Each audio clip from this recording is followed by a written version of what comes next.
Why do women cheat on good beta men? I have often heard good, decent, self-sacrificing men talk about how, despite their intense efforts to meet all the needs and demands of their wives or partners, they ended up lying in a cold bed. They asked their conscience what they could or should have done better, differently. They tried to pry this secret out of the departing woman as well, and mostly the only answer they got was, "I'm not happy or satisfied." What these poor people don't realize is that the situation would repeat itself no matter how differently they approach the relationship.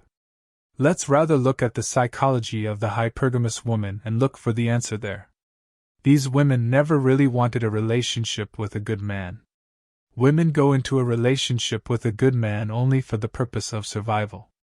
And so when a 30-plus-year-old woman decides on a good man, it is a survival instinct that will guarantee her a stable household breadwinner. Women cheat on good men simply because weak muscularity is not attractive enough for them. When a woman decides to look for a good man, she is already at the stage where she has had enough fun with bad boys, who have a high value in the sex market, and is ready to commit.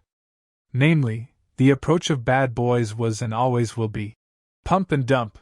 Since they have enough opportunities to live like this, and so these guys have no reason to commit to a monogamous, long-term relationship.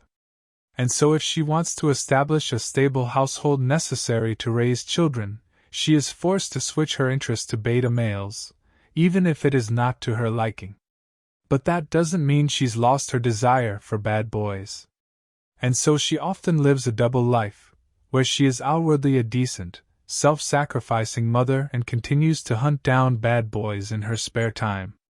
Of course, this time with less success considering her growing age and the damage to her appearance caused by motherhood. Deep down, women despise good men, but they are with them because necessity dictates. And so this mismatch of desire and reality creates an environment where no one is happy because their needs cannot be met in such a situation. It is necessary to realize that when a woman is already 30, she has gone through a lot of intense passionate bed gymnastics, and cannot just stop being a good housewife. That itch, that urgency will always be there. And looking at her suboptimal husband every day only intensifies the desire to satisfy the sexual urge. These days, with the advent of online dating, even average-looking women in their 30s can easily land a few lovers ready to break the bank for some sex. Well, that's the ideal place to get that much-needed validation, which confirms to a woman how attractive and desirable she is.